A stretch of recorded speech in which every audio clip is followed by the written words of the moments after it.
It's a blue morning show where the vibes are flowing, so fresh, so dope. Everything's about Chelsea, feel like pride. We're repping our team, standing side by side. Win or lose, we carry that blue. Talk Chelsea, see Chelsea, it's all true. All them a cheer, them a cheer. Cheer, cheer, cheer, loud, loud, loud, no. All them a cheer, them a cheer. Cheer, cheer, cheer, cheer, loud as the crowd.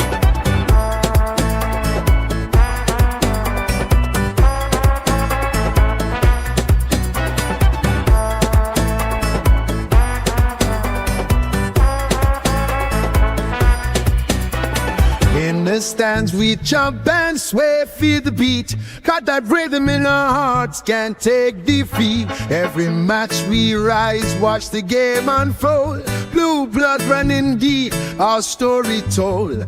With every win we celebrate our crew. Chanting songs for Chelsea all day, it's true. All them a cheer, them a cheer. Cheer, cheer, cheer, loud, loud, loud, no one. All them a cheer, them a cheer. Cheer, cheer, cheer, cheer, loud as the crowd. Stop the banners fly high under the sun. Every player on that field, together we run. With each kick we feel the passion ignite. For Chelsea our hearts shine forever bright. All them a cheer, them a cheer. Cheer, cheer, cheer, loud, loud, loud, no one. All them a cheer, them a cheer. Cheer, cheer, cheer, cheer, loud as the crowd.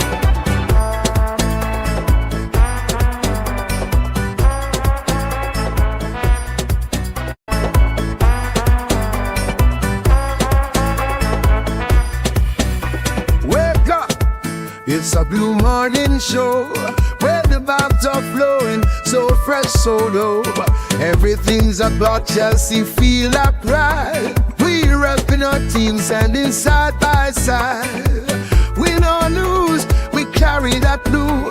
Talk Chelsea, see Chelsea, it's all true. All them a cheer, them a cheer. Cheer, cheer, cheer, loud, loud, loud, no. All them a cheer, them a cheer. Cheer, cheer, cheer, cheer, loud as the crowd.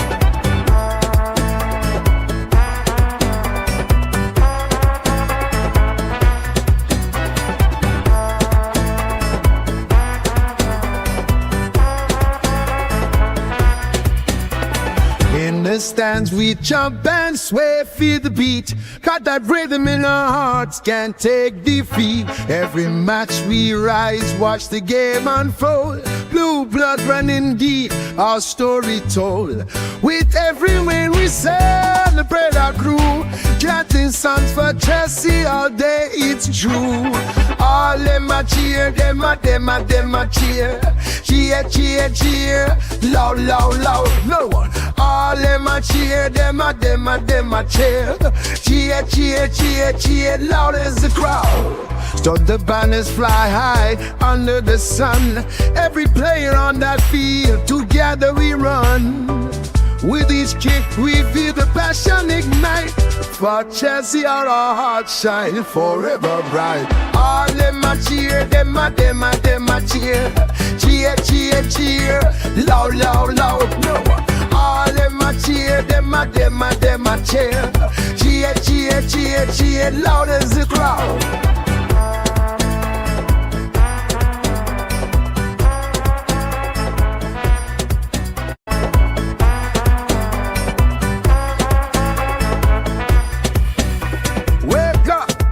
It's a blue morning show where the vibes are flowing, so fresh, so dope.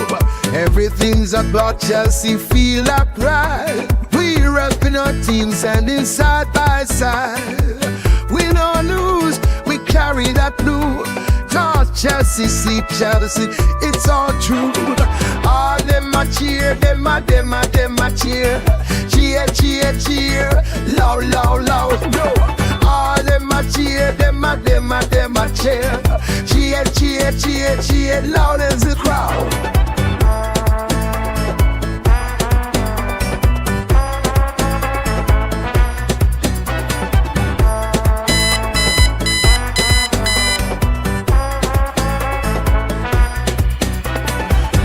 stands we jump and sway, feel the beat. Got that rhythm in our hearts, can't take defeat. Every match we rise, watch the game unfold. Blue blood running deep, our story told. With every win we celebrate our crew. Chanting songs for Chelsea all day, it's true. All them a cheer, them a cheer. Cheer, cheer, cheer, loud.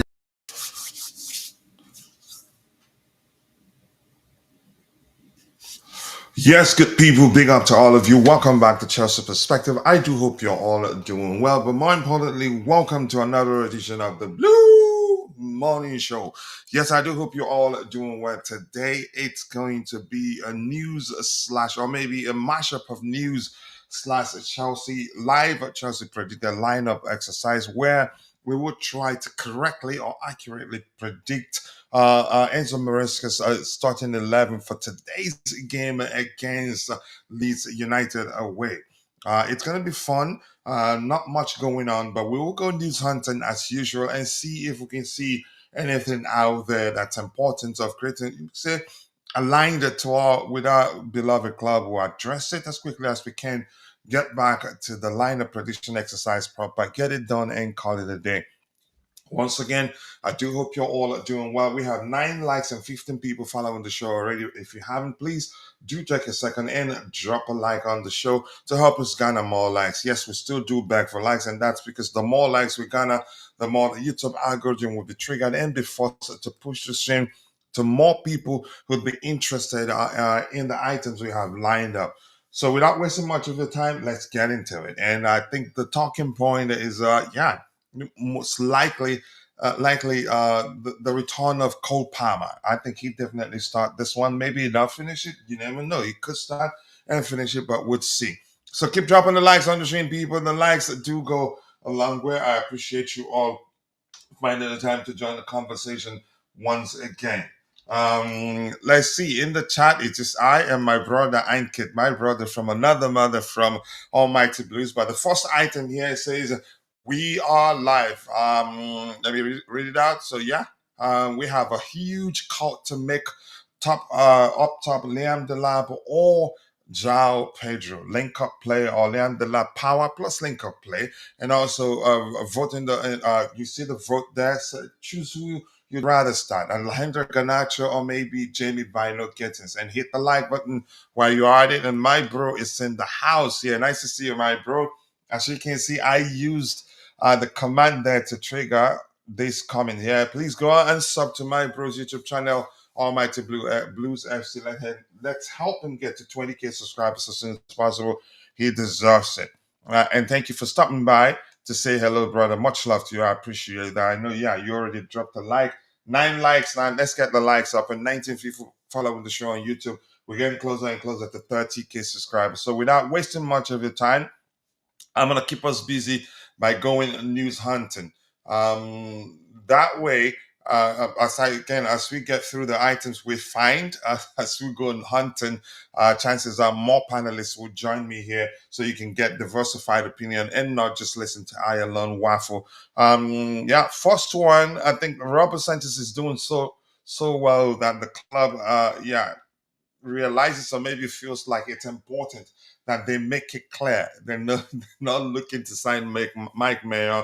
But before I read that, I think my brother from another mother to say something in the chat. I'll get it, and then we'll continue. He says, with CAICEDO already out, and yeah, with the fact that the manager must rotate for James Fofana midweek rest, I reckon that let's not rotate much apart from getting in Palmer, Santos, Badia, Sheila. I think the rotation actually has worked.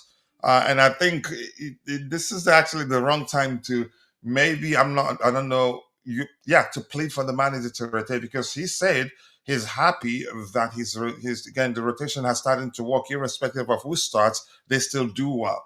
So I think he'd still rotate, but in some cases he does make exceptions. If the opposition demands that certain players start so that we do well enough to take out 3 points, we might well see.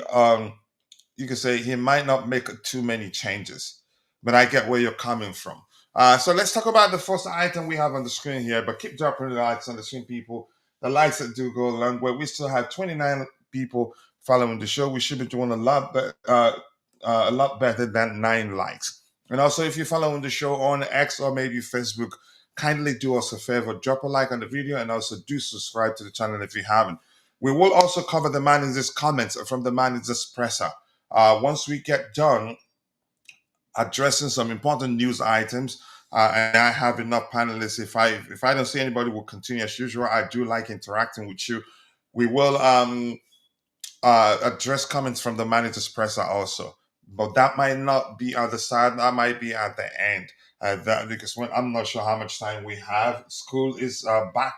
The kids are back, and yeah, what done with the Thanksgiving holidays. It's important that I stop at the second period to go help my boys get ready for school. But that's, by the way, the first item here. Chelsea are happy with the current options in Robert Sanchez, Philip Jorgensen, and Mike Bendas. Of course, I get it. He's still alone at Strasbourg, but he's doing really, really well. Philip Jorgensen's case, I don't think the club are in a hurry to sell him. They know he's a good keeper. Just at the moment, you could say suffering maybe for a lack of confidence. Yeah, every time he's gotten the opportunity to come in place of Robert Sanchez, he does come across as not, you could say, as nervous, and that has hurt his chances of getting the manager deciding, okay, let me just arrest Sanchez today and give him a chance. That means a move from Milan's Mike Mayer, to give just one example, will not be revisited. I think it does make sense. Why sign him? And that, I think, was it Dante that did say something to the effect of, if we decide to go for Mike Mayer, he would want to be guaranteed a starting place at least, to agree to for him to agree to join us. But here's the thing: Sanchez is a better goalkeeper, and it'd be correct to argue now, Robert Sanchez is arguably one of the best goalkeepers in the Premier League right now. And he does something that I think Mike Mayer doesn't do. And even Donnarumma, you could say, that can measure him in that area. He's getting Sanchez is able to stop crosses effectively with high claims. He's increased the number of claims he produces per game, and that started mid-season 24-25, which helped us develop the ability to deal with set-piece situations. It comes up, takes the ball in the air, and stops the opposition from doing damage from a set-piece situation. So I think it's important that we keep him. We've always known that the club likes him. Even when a lot of Chelsea fans were calling for him to be sold and for the club to go for another goalkeeper, and some were losing their shit when we turned down the possibility of signing, excuse me, forfeited maybe our pursuit of Mike Mayer at the time before Club World Cup, because AC Milan were trying to get us to pay, you say, more than his worth at the time.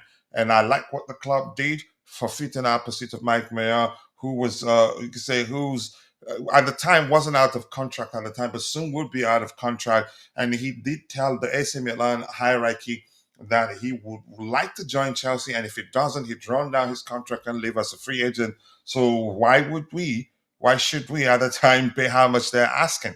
I was happy we didn't overpay, which would have meant that we pulled our pants down. But a lot of Chelsea fans wanted the club to do that because, yeah, majority at the time didn't like Robert Sanchez, who currently, you can argue, it'd be correct to say, he's won over a lot of Chelsea fans with his performances. It wouldn't have made sense to sign Mike Mayer at the price at the time. And Sanchez was brilliant during the Club World Cup and has been brilliant since the start of the 25-26 season. But that's why we keep dropping the likes on the stream, people. The likes do go a long way. 32 people following the show and just 13 likes. We can do a lot better than that. And my bro here says Joao Pedro, apart from the finishing, was starting to connect better in the last game with Neto, Enzo. So I'd continue with him up top. Whom again, I'm yet to be impressed. Albeit he's, you could say, recent. I don't speak emojis, bro. But here's the thing, Joao Pedro, you could argue he's still in what I call the readaptation period. He was never a number nine, but because of our circumstances at the time, the manager had to utilize him, you could say a few games as number nine. So when he's no longer plays as number nine, you could say I think it's important that we give him um, a grace period for him to readapt as more of a 10 or more of a hybrid number nine. I think it won't take much time. And one thing people should also pay attention, Enzo Maresca approaches the game in a manner that number nines are not going to score tons of goals.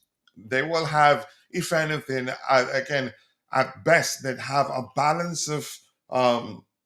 a balance of assist and goals. It could, yeah, break to either goals or break in favor of goals or maybe assists, but the disparity isn't going to be much. That is just how we play, and I like it like that. For me, that's because if you stop at number nine, again, you doesn't mean that you've stopped us. When you try to stop our number nine from scoring goals, we have number nine so capable of creating for their teammates. That's the that's why the ideal number nine man for Enzo Maresca is a number nine that's capable of scoring goals, dropping deep, participating in the play, drifting to the flanks, creating opportunities for his teammates. And both Joao Pedro and Liam Delap are capable of doing that. But in the case of Liam Delap, people are yet to see that because they don't look beyond, you could say, the factors are maybe the skill sets. The skill set, I think, is one particular skill set or one particular manner in which he applies himself on the pitch that mainly defines his profile, which is his physicality. But he is actually orchestrating of you could say okay, such a 1-2 plays or link up, excellent link up plays, and is capable of creating for his teammates. So people need to give him time. Remember, we didn't have a full preseason, and the start of the season, even till now, it's still kinda preseason for Delap because yeah, he was out for a while. Didn't start the season. It had to you could say had to be out for a while because he got injured in one of the first games he played for us at the start of the season. So we need to be patient with our number nines. I think they will come good. Both the lab starting would be great. I wouldn't mind him starting. Angel Panasia, Ata, nice to see you, my Colombian bro. I do hope you're doing well, and I appreciate you finding time to join the conversation. Keep dropping the likes on the stream, people. The likes do go a long way. We have 16 likes and we have 28 people following the show. We can do yeah, 16 is not bad. Six before the show started. So but yeah, let's get the likes up and help us garner more likes. Sanchez has deserved to be trusted this season now.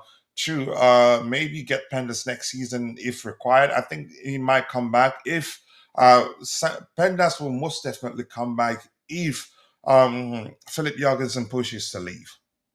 Yeah, if he pushes to leave, I think the club will move to bring Pendas back. I like Mayor, especially for penalties, free kicks, etc. But we can wait. I don't think we shouldn't again. Mayor high claims, I'd say, isn't his thing. His distribution is excellent.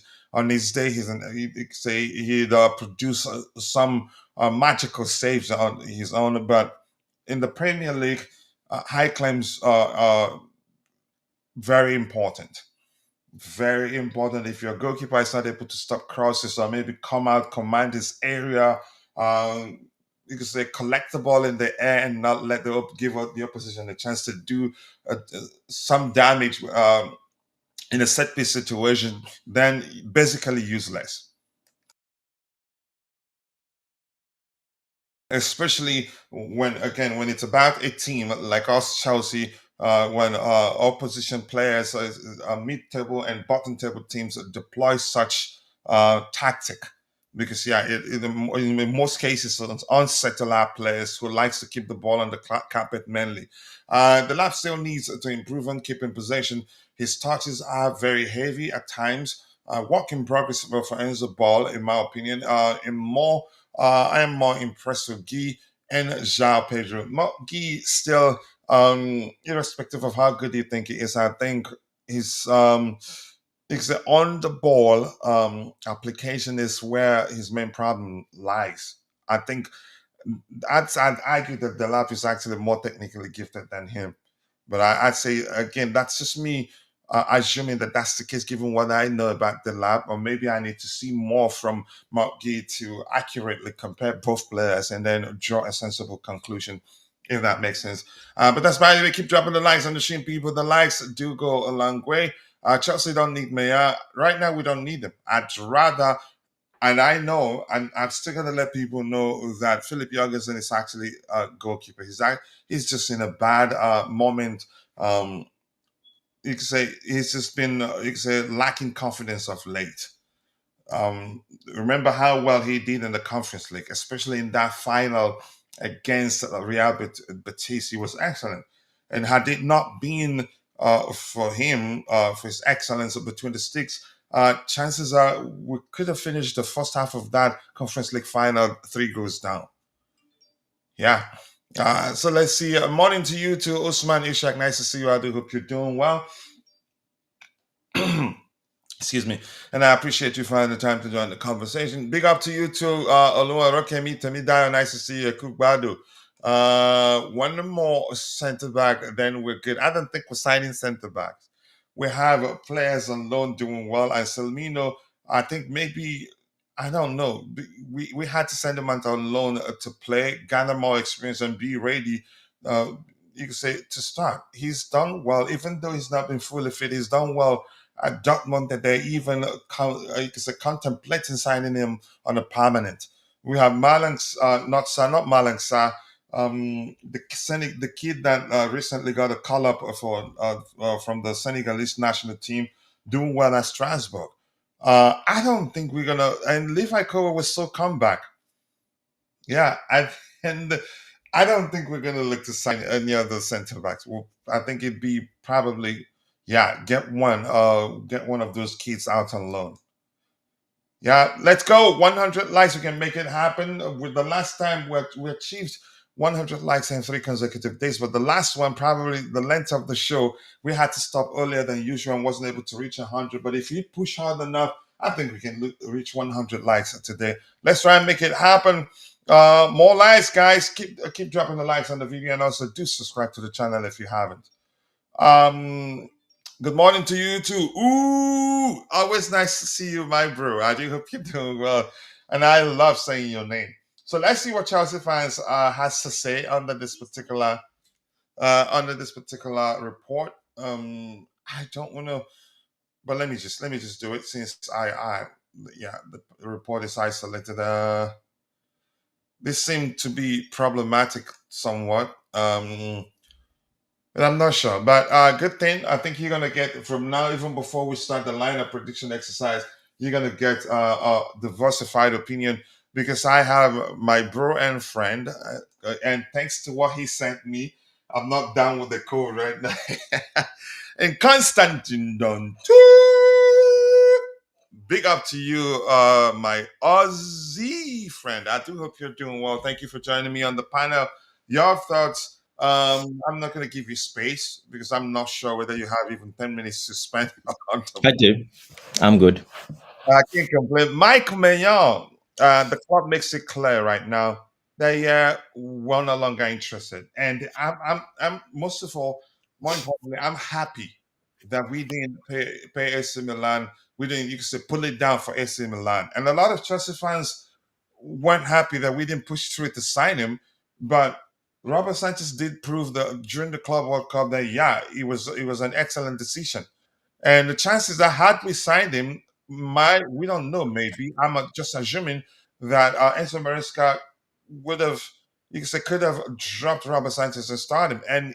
But I get it. Maybe who knows? You could done well at the Club World Cup because there weren't too many teams deploying the set piece tactic during that competition.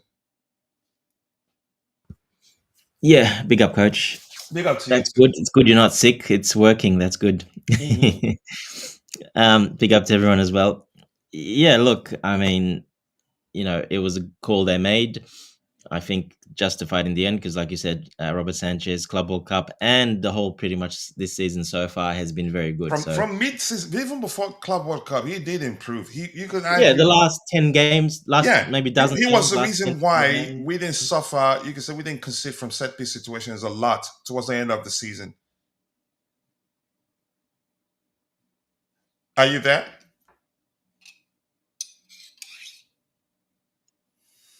Okay, I don't know if we lost him. Dante, if you're there, I can't hear you. I'm not sure what happened. Okay, Dante looks like he's using a Walmart internet connection again today. So he's um Am I okay. back? Yeah, you're back now. I'm saying, yeah, you could argue his increased high claims per Okay. game, increased number of high claims. You could say he completes per game helped us deal with set piece situations from mid season to the end of the season, and now also this 25-26 season. He's been excellent at it. But go ahead with what you were saying. Yeah, so like I said, the last sort of 10 games, those crunch games, especially the last 10 games of last season, Club World Cup, and pretty much this whole season start of these 12 games and to start up with as well. So yeah, look, he's been very solid, and I think it was a justified call. You definitely would have lost him if Manyan Kam, I can guarantee he would have left at the end of the season. So he wouldn't have been here. That's for sure. He wouldn't have stayed. I'm pretty sure he would have probably left. So look, it's the right call in the end. It worked out. Magnan, I do like Magnan. He's probably one of the best ball playing goalkeepers in the world, but high claims and sort of Which is reflexes. critical in the Premier League. Yeah, reflexes, high claims, which there's a lot of crosses in the Premier League against the low block sides, or even Arsenal, for example. He's not the best at that, and I think he could struggle at that. The pace as well, obviously, the pace of you know, a lot of ball would go through him as well. So just the place of play and everything to move the ball quicker. Yeah, I think he would. Look, he can do it. I said he's probably one of the best, if not, the best ball playing goalkeeper. But you need a more rounded game than just that. You need to have that very good, but the rest has to be there as well. And he's made a lot of mistakes doing that. So, yeah, I think it was the right call, 100%. Yeah, I agree. Tabeho, big up to you. I don't know you have anything to add to that, or should we move on to the next item so we can get to the line of prediction exercise as soon as possible? But up to you. And big up, by the way, Tabeho. Are you there? Oh, okay. Okay. I don't think he's ready to speak Setting up because his something. microphone is still on mute. Yeah. Yeah, Are big you up able to see to that that's too? Go ahead. Mesole, isn't it? Yeah. Go ahead, Dante. I just said a big up to Mesole on the screen. I said that he's saying hello to Yeah, me. So Jude. big up. Yeah, Yeah, the big up. CEO of Chelsea FC Jingles, my bro, is in the house. And I was going to say sorry that I haven't called you, but if I say sorry, you'd have to say sorry too because you haven't tried to reach out to. But we do communicate whenever I post something on Instagram, which automatically gets posted to Facebook. He likes it and comments. I think that's another you can say means of communication. But always nice to see you, my bro. Share the link of your YouTube channel wherever you get a chance so people can go check it out. I know you've been busy, and believe me, I understand. Bills don't pay themselves. And we have Jay in the house. Jay, thank you for finding the time to join the conversation. Go ahead, Tobago. Apologies. No problem. Big up, guys. With Mike Menyo, I don't think we really need him. As much as I like him, I think the ship already sailed. We have Robert Sanchez, and the next in line is Mike Pendes. So I don't want anything to disturb Mike Pendes' development or being number one at Chelsea in the near future. So I think the ship is sailed.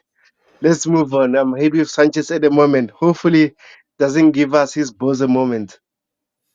I mean, do I think he's not going to make another mistake? I don't believe so. I think he's going to still make mistakes. It's inevitable, really. It's How yeah. much? It's again given the way we play.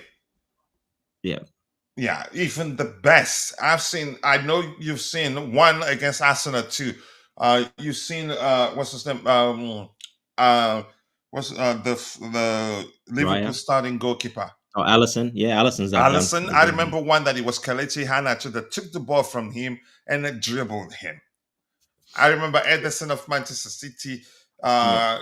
If you can find videos of the current Bayern goalkeeper, he's made a lot of mistakes. As long as the team plays in that manner where it's important to keep the ball in the carpet player from the back, in most cases, he'd still make those mistakes. And I think at the time where we were judging him a lot, because we have other issues that you could say tolerating a goalkeeper's mistake, it would take a lot to look at a goalkeeper's mistake and overlook it. Because at the time we were scraping wins. And you can say his mistake, people pay attention to his mistakes a lot if we're struggling as a team. But if we're winning, people hardly ever mention his mistakes. So, and if you compare the ratio of mistakes, the ratio of the number of mistakes he's made and to the number of games he's been excellent, he's helped us win games. You see, there are reasons actually to not look at them and fear that, he's going to be the reason why we end up, you can say, not doing well. But I'm not sure what else to say. Dante, I don't know if you have anything to add. No, well, he's cut that. It used to be, every 2-3 weeks he'll make a mistake. So nearly every game he would make a mistake. Well, that's kind of gone now. Maybe once every 4 weeks he'll make a pass that's not accurate. That can be a mistake. But I mean, like I said, when you have that high percentage of a ball volume that comes his way, how we play, it's going to always happen. But leading to a goal, how long has it been since one's been leading to a goal? I can't, back to last season. Yeah, back to last season, actually. And it would be, the last one I think was Declan Rice's.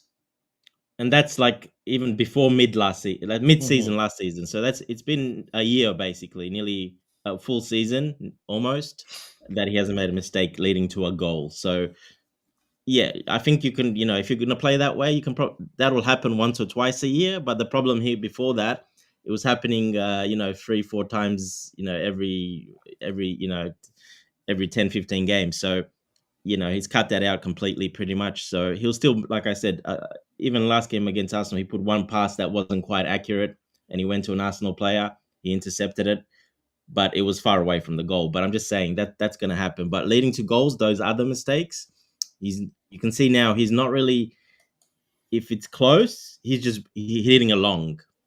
And he doesn't look shaky, as shaky as he used. You could say we observed during his start to life as a Chelsea player. He's looked confident on the ball, and that's, you could see his second goal against Scott Parker's team. How calm he was on the ball, and I thought that was it, that we were going to concede that period. But he was confident enough to not panic and still find gusto on the right hand side, and that led to us scoring a goal, actually. But go ahead. Exactly. So look, he's definitely improved a lot. And when you factor that in, how we play and his ball stopping ability, which was very, very high anyway in the first place, but that's still a very, very high level. That's pretty much at a world-class level at the moment. Ball claiming, his reflexes to actually, his reach, because he's tall and he's got a very long reach as well. So when you factor everything in, he's definitely, well, at the moment, currently, if you look at all those things, he's probably one of the top goalkeepers in the world, to be honest. I agree, honestly. So. And let's see, everyone go and subscribe to Chelsea FC Jingles. Let's help him grow. He's not been streaming, you can say, producing content in a while, but he's more active on TikTok, actually, I must say. But big up to him, and thank you for finding time to join the conversation. And let's see what Chelsea fans feel. Sanchez has improved. I think we have to back him. That's Lamy, my friend on X there. Correct decision, Moises CAICEDO. And Simi says we have Penders coming next summer. There's no need for Maya unless Chelsea is planning to sell Sanchez. Yeah, listen, if Penders to come next season is if we end the season without Philip Jorgensen picking up form. If he gets a chance and proves that, and then that he at the end of the season didn't push to leave, then I think Penders could still spend another season at Strasbourg. And actually, I would favor that, actually. I think that would be the best, especially if they qualify for, say, a little bit higher Europa League, next step up, or even Champions League. You never know. Mm-hmm. Definitely. He'd be better off staying there as long as Sanchez is still here. Correct. Yeah, there's no point. And you still have a backup or like Jorgensen's. We'll see what happens to Jorgensen as well. That's the thing. But I mean, we've still got Slanina as well. Can be a backup, no problem. But just the other thing with Sanchez, basically, he was 27 years old. So for a goalkeeper, he just turned 28, I think. I think last week or something, he just turned 28, something like that. It's pretty much he's in his prime now for a goalkeeper. 28 to 32 is pretty much a prime for a goalkeeper. So he's in his prime now. So Yeah, the goalkeepers and they age like fine wine. They say the older the better, as long as they're playing experience. You can say let's just stick with the older the better for goalkeepers. Honestly, yeah. So he's entered his prime now. So he's in this basically in his prime, 28 years old, one of our oldest players, basically. So yeah, look, he's in his prime. He's the next sort of 4 years are his. If he keeps going this way, Mike Penders is not getting a sniff if he keeps playing this way, but that's a good thing for us, obviously. yeah. And more importantly, to repeat that aspect again, except if Philip Jorgensen pushes to leave in January, if he gets a chance to play and proves that it was only a confidence the issue, Exactly. I think Pendas will be asked to spend the coming season at Strasbourg also, and he'd be happy to do that if they do well. Yeah, exactly. Look, Yeah. So we the have more Bobby the in the house. Bobby, thank you for finding the time to join us on the panel quickly. It's going to be a short one. We have about 40 minutes plus. Your opinion on, more importantly, I do hope you're doing well. Pendas, what's his name? Mike Mayer. Chelsea makes it clear right now that, they're no longer interested.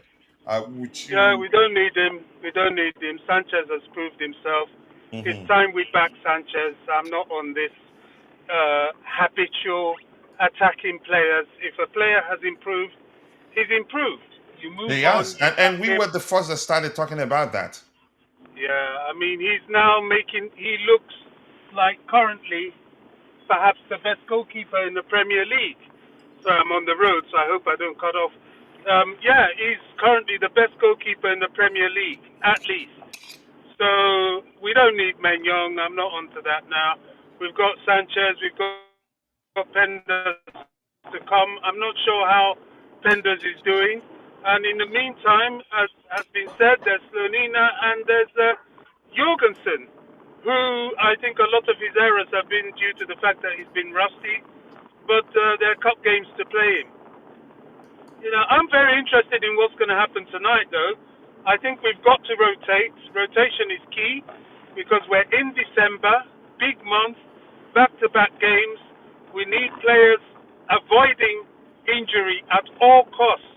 Let us go into a December for once with our key players fit. By that I mean the likes of Fofana, the likes of Reece James. Look at the difference it makes to the team when they're available. So yeah, back to the Sanchez conversation. He's our number one. He's proved himself. I'm backing him now. I'm not into that Yeah, I'm not habitual looking back either. player. We've always, you can say, we observed, you can say, his uptick in form, and we started discussing how he's improved, how he's helped us deal with set piece situations effectively. That we should back him. But that's, by the way, as you can see from the comments we read below this particular Absolutely. report. Uh, Sorry, coach. mhm. Coach. Yes, Absolutely. Do you notice how he is perhaps the only goalkeeper at this yeah, point in you're cutting time? off, Bobby, but go ahead. Do you know the amount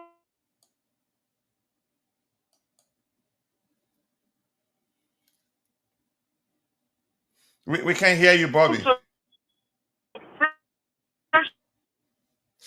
We cannot hear you, Bobby. Your connection is fluctuating. If you can hear me, maybe get where to where you're going and try logging back in. All right. As you can see from the comments from Chelsea fans, I think he's convinced a lot of people. People again with his performances, nobody was forced. A lot of people weren't forced to start supporting him when he was still making a few mistakes here and there. People started changing their opinion of him because he started performing. Go ahead, Bobby. Let's see if it is better now. No, yeah, I was just saying that the amount of pressure he takes off the defense, by coming out to claim those crosses, Hmm. and he's very good at it. You know, he has been a significant part of what is good about Chelsea defensively. Um, no, I think we have to back him. You know, the guy had his bozo moments, he had his poor form for whatever reason, but he's amended for that now and shown what he can do. I can't see the sense Yeah, it wouldn't in make not sense to do backing. otherwise. Yeah. Yeah, yeah. And Another we little need to thing that I go want ahead. to point out. It's a bit of a digression. There's a guy on X that. All right, looks like Bobby is struggling with this connection again. Let's see what else we have here. We need to take this game seriously. We take every game seriously, but I get where you're coming from. Chelsea perspective. Okay, this is a Roland Darkmore. This is just to let you know. You're doing a great job. We love and appreciate greetings from Accra, Ghana to Chelsea. Let's go. Thank you for appreciating us. We appreciate you too for always finding the time to join the conversation. Thank you so much, Roland Darkmore. Is it Darko More? I think it could be Darko or more, but you can say because everything is joined together as if, but at least Roland is your name. Nice to see you, Mr. Roland, and we appreciate you appreciating what we do here. And the problem is neither Sanchez nor Mayon will agree to be number two. Yep, I agree. And Dante will be the first to tell you that. Um, and Copam is saying, Tosin saying, if we lose, if Tosin, okay, we'll see what happens. Who the manager starts. And let's see quickly. The second item we have here, keep dropping the likes on the stream. 29 likes. We should be doing a lot better than that. And again, this I'd say to people, Bobby sounds like a soldier reporting from a battlefield in 1920. The static sound, right? In movies, yeah. You must be a movie freak. So let's talk about Nicholas Jackson's case right now. I'd say to a lot of people, duh, what do you think? And this is not me saying that Jackson is a bad player. I'm not saying Jackson is a bad player, but even at Chelsea, he was a good player, but he wasn't that player that maybe he thinks he is. Which was why you could say I could tell at the time that Bayern was just Yep. signing him as a you could say if he was just a placeholder signing for Bayern. They didn't want him. They have Kane, and Nicholas Jackson cannot measure Kane except for pace. Maybe he's we could say quicker than Harry Kane, but every other aspect of the game, touches, creating chances for his teammates, putting the ball in the back of the net, he doesn't lace Kane's shoes. He was still a player developing. Maybe he's capable of at some point becoming as good as Kane, but all those factors combined, I knew Bayern once signing him as a player they'd keep on a permanent. It was just they were desperate, and the transfer window was at the point, if you could say, shutting at the time. They just had to get him. But I've always known that yeah, Nicholas Jackson to Bayern was just a temporary thing. It take a lot. It take a lot for them to decide to keep him on a permanent. Even when they're losing, they'd rather give a 70-year-old an opportunity than him. And Yep. this is not me saying he's a bad player, but from his camp, that was a bad, poor decision, and I think he's feeling that now. But because yeah, it's a human thing. It's that sort of situation where he's backed himself to a corner and would rather sit it out there to prove a point than say, okay, yeah, I agree, I made a mistake. But even if he agrees that he's made a mistake, Chelsea will not allow him back. But Yeah. Danton, The let's only hear thing you. is this will affect his selling price as well. Yeah. Because Go ahead, Bobby. Since you're speak about Nicholas Jackson, let's take it from there so we can get as quickly as we can do the lineup prediction exercise. yeah, I mean it's going to affect his selling price. He's now, I think he's gone down now to a 40-50 million pound player if we can get that, because he's just showing the reason why we should let him go. Yeah, and Unfortunately. I don't think yes, and Chelsea will not, for any reason, sell him to Bayern for a lower price than we had agreed. Yeah, of course not. Yeah, because they're not our owners. They're not into that. Is the sort of game that I make. You could say Bayern are playing. They just want to get them at a very again cheap at a cheaper price. For a cheaper price, maybe. Keep Jackson. He's better than Delap. Keep who? The person that's made it clear he doesn't want to come back to you. Even I don't see him staying at Chelsea. They will find a way to move him on. Give a chance to all the players who respect you, coach. Tumbu Diba, thank you for joining the conversation. So Dante, Nicholas Jackson, I think we did see this coming, but let's hear you. Yeah, we did. I don't think he's probably not. He hasn't fitted in that well at Bayern. It looks like it because he's not really being played that much or favored that much, like you said. Others are getting the nod over him sometimes, so doesn't look like he's fitted in too well probably either. So yeah, look, it is what it is. He'll come back. I'm pretty sure of it. As in, he'll come back because we have to get him back, but he will be sold most likely. So um, he will probably go. I wouldn't be surprised. He'll probably go back to Spain most likely, or you never know. Saudi Arabia might be a great option for him. Actually, make a lot of money, and he'll be able to shine there as well. So we'll see what happens. But either way, he'll come back. We're going to sell him most likely. I don't see him playing anymore with us, to be honest. You never say never, but I don't see that happening. I mean, it's It's not like we're difficult. going to lose money. We're going to make money on him, so that's fine. Yeah, irrespective of what happens, I think, yeah, I agree. We'd still make a lot of money on him. And the relationship, you could argue he's burnt the bridge, and after burning the bridge, burnt the ground, thereby removing the possibility of the bridge being rebuilt. You Yeah, understand? I think, yeah, Yeah. it's definitely that's a big question mark there, but most likely that's happened, to be honest. It is what it is. Yes, it happens sometimes. It works. It doesn't work out. He took the risk. It hasn't paid off, and yeah, I'm sure he'll be stuck in limbo when he comes, and he'll need to find a new club. And yeah, I mean, we'll see what happens, but most likely he will be sold. Even some clubs will be concerned. Um, you can say if they look at things from the perspective of how he behaved during that transfer saga between him and Chelsea when he refused to return, clubs do consider that. Of course, yeah, Yeah, they do look at that. and Yeah, especially it hasn't worked out to the club he's gone to. Now it depends what's happened there as well, because like I said, he hasn't been quite that favored, which is interesting. So that's the problem as well. So if he hasn't worked out back at Chelsea's his club, and then on the one on loan, it's not really working out as well. Well, that's even more character issues, to be honest. A yeah, problem, question and marks. yeah, and they've already projected that he's definitely not going to meet the number of games, quota of games that he'd have to play before Oh Bayern no, will sign him on a permanent. Yeah, and that's because clearly he'd be joining the Senegalese national team for AFCON, of which course, yeah. yeah makes it clear that But definitely either way, he wasn't going to get those games. And like yeah. I said, the way Bayern's been playing him doesn't look like they're too interested anyway. So yeah, it's unfortunate, but he's put himself in this position and his agent, unfortunately. Yeah, exactly. So Jay here is saying, I fear we won't get anything more than 50. Not bad. We still have make some profit from there.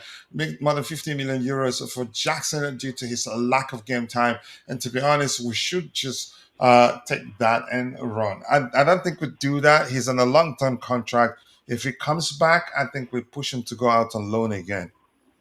Well, don't forget we're getting 15 million from Bayern on the loan. Yeah. So yeah, that reduces how much we paid for him. That's Um, already half what we paid for him already, just that. yeah, And then close to yeah. if you take the other 2-3 seasons, it'll be a third season. You take that away, well, that's pretty much even. So anything we're kind of going to sell him for really will be profit. Yeah, thank you for that. Trebejo, your thoughts, Nicholas Jackson, and then we'll get Bobby's opinion on the situation. I think he's spoken about it. Maybe he wants to add something to it. But let's hear it, Trebejo. Yeah, Bobby, just drive safe, man. So overall, in terms of Nicholas Jackson, I think his agent this time really went for money at Bayern, because clearly he won't get enough game time at Bayern. When Harry Kane is available, he'll be always number two, warming the bench for Bayern Munich. A wrong decision by his agent and himself.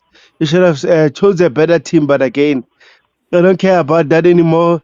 We got our money, and hopefully we can get the rest in the next summer. So in terms of Jackson, man, I'm not worried. But he had a chance to come back at Chelsea to redeem himself, and he reject the offer. So I don't care about him anymore, Coachella. I don't care either, and I'm quite sure, irrespective of what happens, I don't see him playing for Chelsea again. And he was the one, you could say, that made it as such. I think the club would have welcomed him with an open arms, but a lot, you could say, he said a few stuff. His agent said a few stuff that that have. That makes it difficult for him to ever get a chance to play for Chelsea again. And Tony Montana here says Jackson will easily find a club in the Premier League. He's young and a good player. I'm just gonna laugh. If it was that easy, I think he'd be in the Premier League right now. Yeah. Never that easy, irrespective of whether you think maybe he was waiting for Bayern. No, Bayern were never interested until towards the end of the, you could say, transfer window. They became desperate and then added Jackson to their list. Yep. So I'm not saying he's a bad footballer, but I disagree that he could easily, that he will easily find another club in the Premier League. No, Newcastle wanted a striker. They went for Waltimate, right? Waltimadi, is that how you pronounce it? Liverpool wanted a striker. Their focus at the time, even before Jackson went on loan to Bayern, their focus at the time was to get what's his name, to get Isaac Dale across the line. Arsenal, Gyökeres. There were other And some of the clubs smaller which clubs, coach, they spent £30 million on Bournemouth. They got a striker. Sunderland. 30 Yeah, million but plus even the other ones, go ahead. even the smaller clubs, they bought strikers. Obviously not quite as much, but still quite a lot. 30 million to 40 million, still a lot. So yeah, no, And they how weren't. much did Newcastle pay for Walter Mardi? Nearly 100 million, right? 70, I think. Okay, let's go with 70. And Nicholas Jackson could have been sold for a lesser price, even though he's more experienced Yeah. and proven in the Premier League. And he suited their style as well. Yeah, exactly. Yeah. So, but go ahead with what you were saying. Sorry. No, that's pretty much it. Some other clubs, Aston Villa were looking for one as well. But he had his mindset on Bayern Munich, obviously, because it's a very big club. So, obviously he didn't want to go downgrade to a smaller club. I think that's also down to him. And like Tobago said, his agent, money-wise. I mean, that's another way to see it. Yeah. But I think he thinks he's that guy now that, at Chelsea and going to a big club like Bayern, and his agent gets a lot of agent fees, a lot of money. So yeah, look, I think that's got to do with it as well, definitely. Yeah, but to say that you could say he could easily find another club in the Premier League, no. All right, let's see. Whereas you have Unai Emery at Villa might come back for Jackson. Do I think so? I don't know really, but we'll see. I'm not in their pocket. Want to bet what with you? I'm not betting with you. Why didn't he though? Why did Newcastle United go for Walter Made and not him? Why did Liverpool? Why were they focused on getting Isaac and not him? He would have accepted to join what they call to join Liverpool over Bayern. He would have accepted to join Newcastle over Bayern had they been interested. Yeah, and he would have actually straight up gone to Arsenal had they given him a call. But Arsenal weren't interested. Arsenal were focused on other players. I blame the agent, coach. Yeah. The agent, I don't think somebody told this guy he was a better player than he was. You know, I always, from the beginning, felt that Jackson should have stayed at Chelsea and taken his options. And you know what? He would have played a lot of football because at one time we had Delap injured, and we had a situation where Joao Pedro was out of form and also needed a rest, and he would have played. So now, because he thinks he's all that, he's now, as it were, down the river without a paddle, because he will definitely not be signed by Bayern Munich. Chelsea, he's now burnt that bridge. So he's going to have to leave, and leave to where it's going to be difficult for him to find a sort of top club. So he's either going to go to a mid-table Premier League club or Spain. You know, if he's lucky, maybe Fulham might want him. I don't know. It's unfortunate. It really is. You know, I mean, it is what it is. He's lying on his bed the way he made it, in my opinion. Chelsea were open to keep him. And actually, even before the issues we had during his transfer to Bayern, they were saying openly that they're open to, you could say, welcoming him back should the deal fall through at the time. And I'm not saying that Jackson is a bad player. I'm just saying he isn't that player that probably his agent or maybe he's always believed he is. He's just not quite there. There are a lot of things that, we wanted him to start doing differently, like at the time to shoot instinctively. And had he, again, when he was at Chelsea, if he was shooting instinctively at the time and not hesitate for a second, he'd have twice as much as the goal he scored for Chelsea. But that's, by the way, Heston, you're entitled to see it the way you see it. But in my opinion, if it was that easy, he'd still be at the Premier League, in the Premier League right now. But that's a small opinion anyway. And I want to hear Tabejo's opinion. We're trying to, as quickly as possible, to get the lineup building exercise done because it's going to be a short one today. Wow, what a way to say it. I'm not reading this. Jesus Christ. Obviously, an Arsenal fan, most likely. Sorry? Obviously, an Arsenal fan, most likely. My goodness, I'm not reading that. Unai Emery managed Jackson of Villarreal. They also need a striker, but finances is a factor. Definitely, I think he would have loved to sign Jackson because even at from the time, even before that particular transfer window, what's his name? That the Englishman that I used to say was in the Premier League was one of the underrated strikers. What's his name? Dante the Englishman. Jesus Christ. Who? What? Ollie Watkins. At the Watkins. time, you could say his outputs started reducing significantly at the time.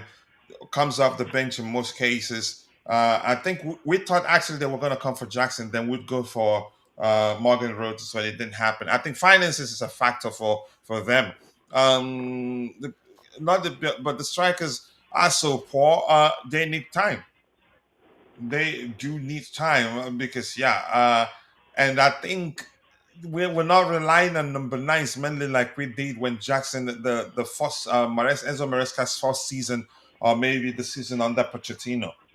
And the more of a unit would become, expect less goals from our number 9. I'm not saying less goals means they're not going to be. They will score enough, but goals will come from every department on the pitch. You will see our number 9s get a balance of goals and assists. It could still, you could say, tilt to either more goals or more assists, but it's going to be not that much. The disparity won't be that much.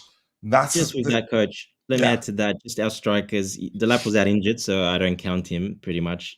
Joao Pedro practically he missed his preseason, right? Yeah, so I mean, Delap, he's injured. He's coming back now. We start judging him now. Once he starts playing games, we'll start judging him a bit more. But I mean, Joao Pedro, yeah, he hasn't been the best the last couple of games, last 3-4 games, but he was in the he's in the as the striker in the November team of the month of the Premier League. So I mean that I don't think that's bad. I No, it's think not. he was involved in a lot of our goals, either Yeah. setting up or actually goal involvement as well. So he got in the team of the week. They named it team of the month for November. He's in it. And again, people should start paying attention. The way we play, don't expect our number nines to score as many goals like Haaland. Exactly. No. Yeah. No. Then now it's not gonna happen. Um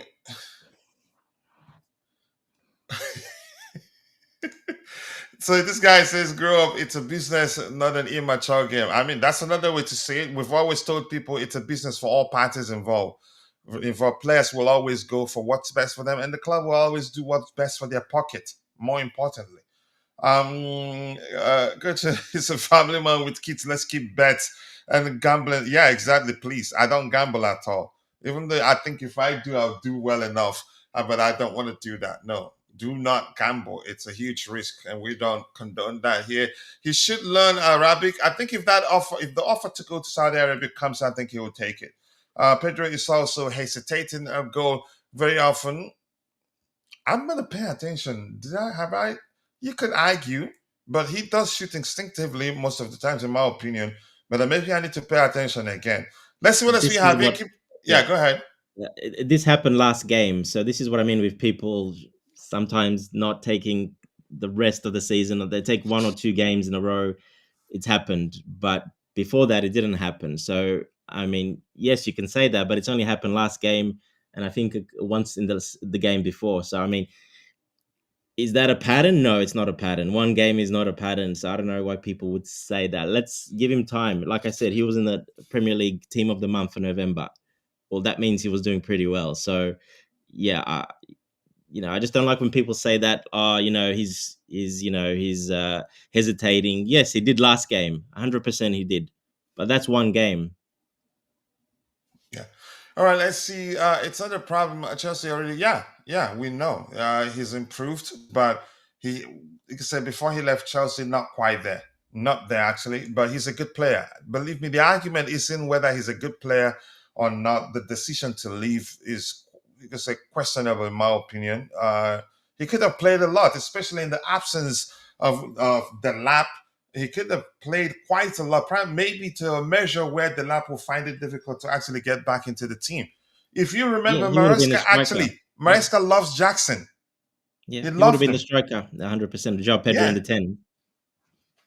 he loved him. But you could argue the human aspect. You could say him feeling like it's not the priority anymore, which no player should be at Chelsea. Yeah, you could say exceptional performances for you to cement your place as a priority for the manager. But big up to you, Ibro. Nice to see you down one. I do hope you're doing well. I appreciate you finding time to join the conversation. Coaches like you has the desire to play for the the blue jersey than the lab. I wouldn't just conclude that. Both want to play. Both want to succeed at Chelsea. Did you see him walking on the bench instead of on the pitch instead of pressing? That's the way he applies himself. And that game you're judging him by, he did what he had to do. We were a man down, and you could say mainly his job on the pitch was to keep the Arsenal defenders occupied. And it's difficult to do that alone because Arsenal, they're capable of comfortable keeping the ball whenever they want. Should duplicate himself to be able to cover ground? Then you give him credit. No, if he doesn't do it strategically, he'll get tired in the next 5 minutes. Exactly. But that's by the way. Finally, journalists they did ask a question, to help us get an answer to that we've been seeking for a while. Why hasn't Josh Achampong been playing?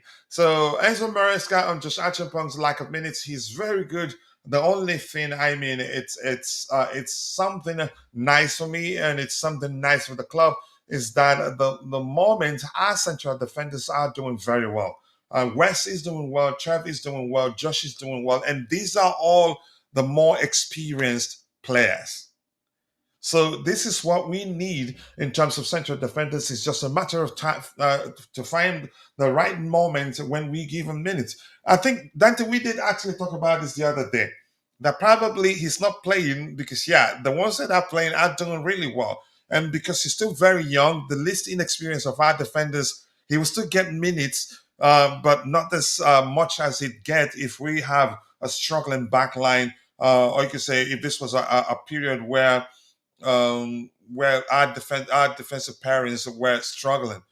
I think we did suspect that, yeah, he's probably not getting minutes because, yeah, the players that are playing are doing very well. But go ahead. Look, exactly, and I mean that's been justified, hasn't it? With Wes and Shalaba, keeping such a tight defense the last 4 or 5 games, so it's been justified. So it's hard to throw him in, but the good thing is he will play. He came on last game, and he will play. And he will play. Obviously, there's cup games coming up. We're gonna have the Carabao Cup. We're gonna have the FA Cup. We're going to have some easier games in the Champions League as well coming up. So he's going to get very soon. There hasn't been any FA Cup or League Cup in between for him to play much, but now there will be, and he will play. You'll see him starting those games. I'm pretty much 100% sure he'll be starting those games. So he will play a lot more. Pretty much nearly every week he will be playing, or every 2 weeks he'll be playing a full game. So yeah, look, it's just the timing as well of the schedules, and I think it's been justified that he hasn't played because we've done so well defensively. It's worked what Maresca's done. So, like I said, when you've got a working that like that, you've got West Fafana playing amazing well, Chalobah doing very well. You've got those two strong partnerships they're doing. You got to just keep it going. I was saying they played 2-3 games in a row before where they kept, Nottingham Forest against, was it Liverpool? No, Nottingham Forest. 3 games in a row, whatever. It was like 0.75 GA against. Well, you just keep it going. You're not going to change that when, you're playing some tough games. Like I said, there's more easier games coming up soon. A lot of cup games coming up. He will feature heavily in those. So he'll be playing a lot very soon. And eventually, I think he'd become a regular starter. Eventually, a regular doesn't mean he plays every game. I think the manager will still rotate if need be. He's a talent. We all know that. And Enzo Maresca, he's shown that he actually trusts the kid a lot. I don't know what people need to see to get it. The Yeah, and there manager is a likes him quite hierarchy. a lot. People fail to understand and believe there is a hierarchy. Higher salary, also higher age. Those are always favored, especially central defense. You're always going to have the more experienced players playing a lot more. It's probably one of the hardest positions to get in as a centre back, as a young centre back, is that central defense. It's very hard to get in any team. So you got to be extremely, extremely talented, like a world class player, or pretty much straight away. So even most of the world class players that came, they never started that young playing in the central defense because you just don't get enough game time playing there. So it's the position as well. He's got the talent. He will play quite a lot, like I said, but people need to understand. Yes, Maresca is going to choose those experienced guys over him most of the time because that's just how it is. Yeah. Yeah, let's see. What else do we have here? Mark should get more. I think he will eventually. Games will be coming in thick and fast, especially this month. Fafana is so good, really shows what we have been missing. Cannot wait for Colwell to come back for that pairing. It's difficult to say whether the pairing of him and Colwell will be our best pairing. We have other options, and you can say they're all good, whether you think they are the best for us or not. Greetings, and that's Siaka. Nice to see you. I do hope you're doing well. Thank you for joining the conversation. And Usman says, Coach, we definitely need a strong central forward like Osimhen. Listen, someone with a touch striker because the lab and Joao cannot do this. Yes, then Osimhen is actually less of Maresca's typical number 9 than those two we have right now. And I've explained why I didn't want Chelsea to sign us, but that's just my opinion anyway. And please play Josh Moore. I think he'll play more. The same way we're pleading with the manager to you could say to manage Estevo's minutes and not put so much pressure on him. It's important that he does the same with Josh. Yeah. He's proven, and I think the manager knows he's proven before, and he will prove it again, especially as a right back when Reese and Gusto are arrested. I think he'll get Yeah, and I think he's opportunities. probably third in line for that right back. He's probably Yeah, the third one in line for that right back position if something yeah. happens to those players. So just imagine Gusto goes down injured. Well, then he's basically you're going to see a lot of game time from him. So yeah, he's third in line in that right back position, definitely. Jay, yeah. Yeah, Fofana is still 24, stay fit, and he can still end his career as Chelsea. What remember? Yeah, he's again, but he when he returned, that's this last time he looked a bit raw, but you could argue quickly he's becoming, you could say, looking more and more polished, which takes more game time, and the manager likes him. So I'm happy. So let's get to the lineup prediction exercise without wasting time. But I want us to look at this first. We don't need this page. Sorry, the two teams they don't come close to us in any of the departments. Possession, attacking, goals, pressing, physicality, defending, counters. But here's the thing: the dynamics change because they play differently and we play differently. If you compare these metrics, but after on that day after when the game ends, you see how the dynamics with regards to how the teams apply themselves on the pitch. You see that this doesn't really matter. But on paper, we should be winning this game easily. But I think they play in a manner that it's not gonna be an easy game. They play high octane football, just the way they played under Marcelo Bielsa. You still think that Bielsa is their manager if you don't see that it's Daniel Falca. Is that how you pronounce his last name? Yeah, So something like yeah, that. but we'll see. Let's try and get through the line of prediction exercise proper. I don't think I'll be able to hand over with anybody because everybody is busy right now. And unfortunately, the boys, school restarted on Monday. So yeah, I have to go get done on time to help the boys get ready for school. So as usual, um, I've done the homework. No need. I don't want to stress you guys. Yeah, I've been able to figure out that Robert Sanchez starts between the sticks. So you don't need to, you can say, crack your brains to figure that one out. And just quickly, the Wise says, thoughts on Emmanuel Mara. I think he's a good striker. I think he's a typical Enzo Maresca type of number 9. Yeah, in terms of his profile. And he's good aerially too. I think he will do well at Chelsea. And I don't see reason the club will not, you could say, Rick, he will not be joining us next summer. Yeah, but and he's a full-fledged Netherlands international right now. So Dante, back for let's hear you. You can call them out if the Terrell disagrees. He'd let us know. Yeah, look, like you said, won't be a too easy game. One of the big reasons is we have to rotate heavily this game. Basically, we have to rotate quite a bit. So Because the games will be coming in thick and fast, basically every 3 days. yeah, well, they did already. That's what because a lot of the players, well, some of the players played four games in a row basically in 10 days. So yeah, like Cucurella's one of those that played that many 4 games in 10 days. So I can see Hato in this one because of that. What do you think? Yeah, I think Hater can stand. Yeah. Yeah. And I get it. He had a poor outing in the first half of the game against Karabakh, and I'm happy, grateful that Maresca didn't take him out. You could say take him out from the game in that first half. Had they done that, I don't think he'd be ready to start games until 2026. In all honesty, because his confidence would have taken a real hit. Go ahead, Dante. Yeah, look, I think he kind of needs to play this game now. Like I said, Cucurella, 4 games, 10 days. That's a lot. So he needs a break. I mean, he'll be on the bench anyway, just in case. It's just one of those, do you start him and then bring Hato on? But I think you should start Hato and then if you need to bring Cucurella, you bring him on, because he's much more offensive anyway, Cucurella, obviously. So I think you should see Hato this game, but we never know. We'll see what happens. I think we'll see him because we have no option than to rotate. you can say for a short-term gain, let's say ensuring that we take all 3 points. If we don't start players that played consistently in November, we could risk losing one of them for a while.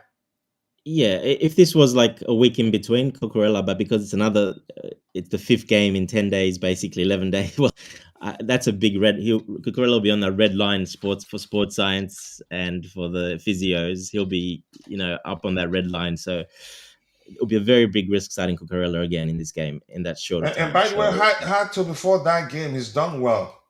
Yeah, so he did He well. did well, yeah, actually, so to speak. Go ahead. And I think the way they play as well, I think this game can suit him as well, the way Leeds play. The high octane football? Yeah, he's pretty good at that. He likes to be involved, not static. What I've noticed with him, he doesn't like to be too static and not be involved. At least he'll be involved like this. There'll be more involvement. So, I think he'll like that much more from what I've seen from him. All right, let's see you right back, Gusto. Or you think he plays his usual role? Yeah, look, like Jay did say that in the thing. They, Gusto, James played a lot. James is definitely not playing. Maresca already said that he can't play.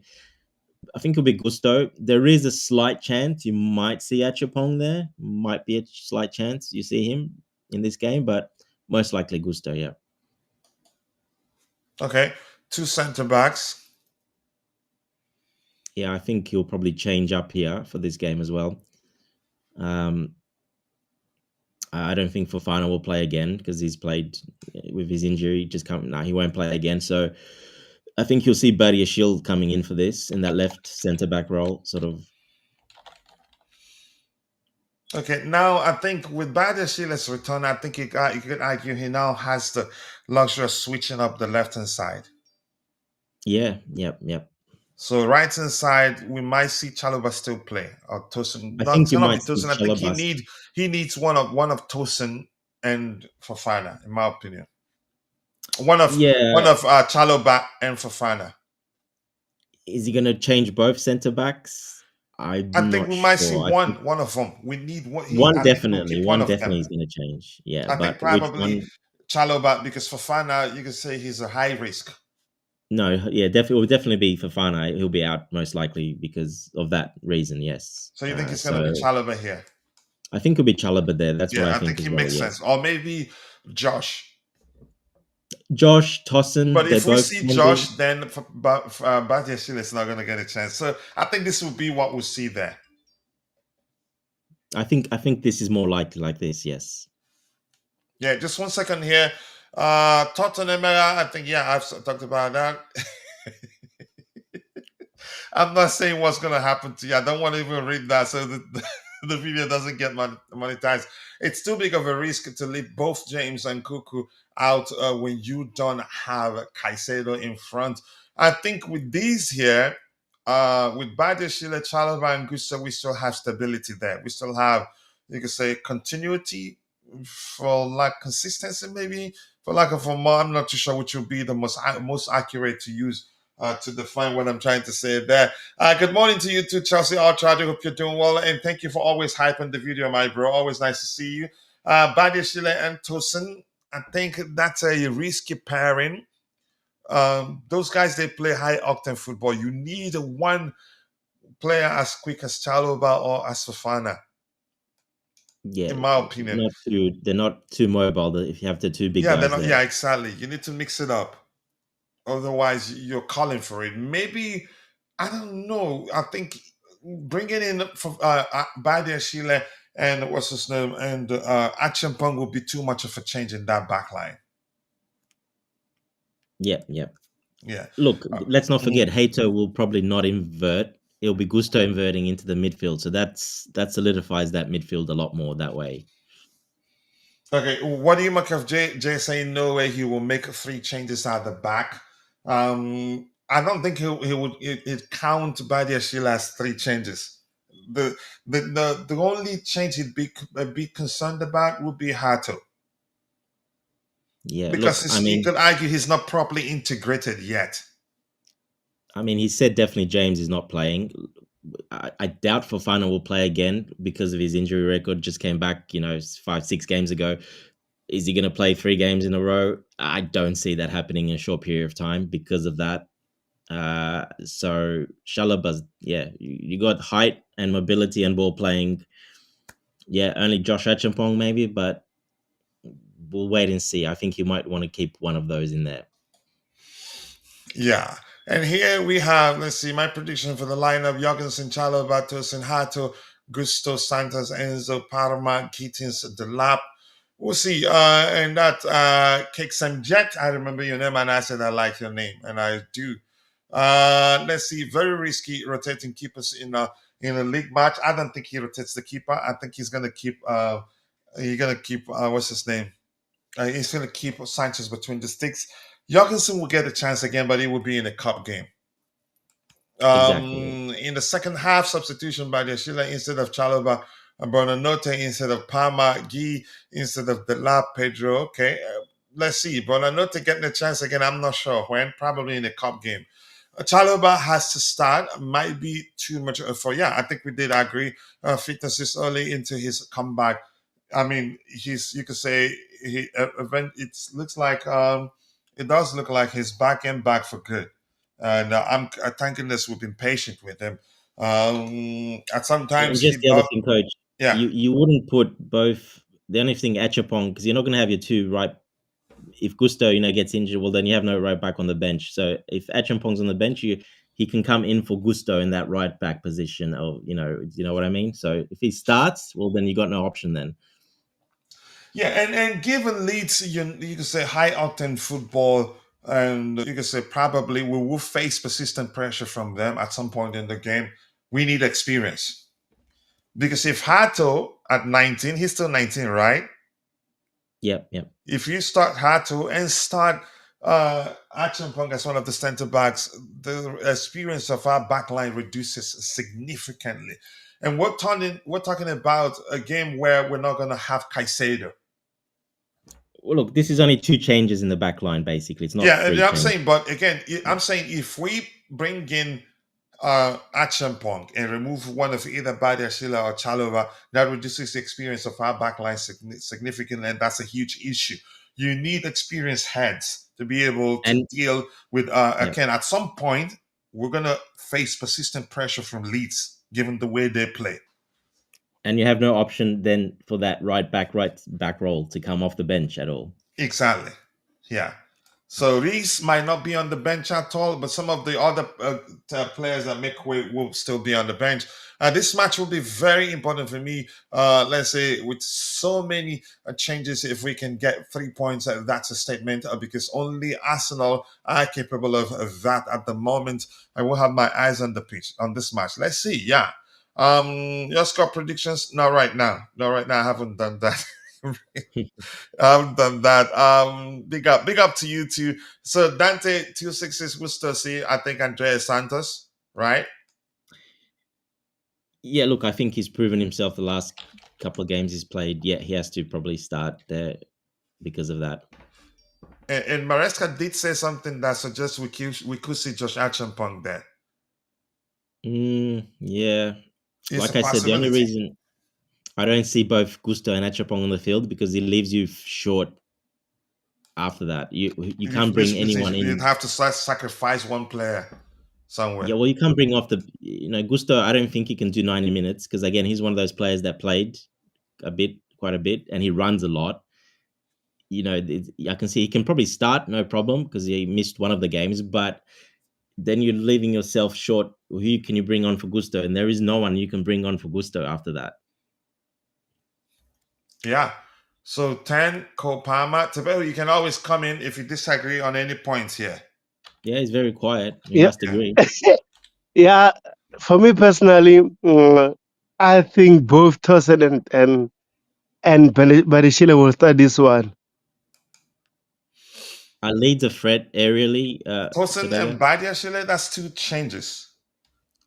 Yeah, remember Trevor Chalobah played a lot of games recently. I think 4 games in a row, like He did, yeah. Makokorela. So as much as I want Trevor Chalobah to start this one, I think he needs some energy because the next game is Bournemouth. So Bournemouth for me, in terms comparing Bournemouth and Leeds, I think Bournemouth are the most solid team. So I see Tosin and Badachile playing this one, and then also Could Dante. be.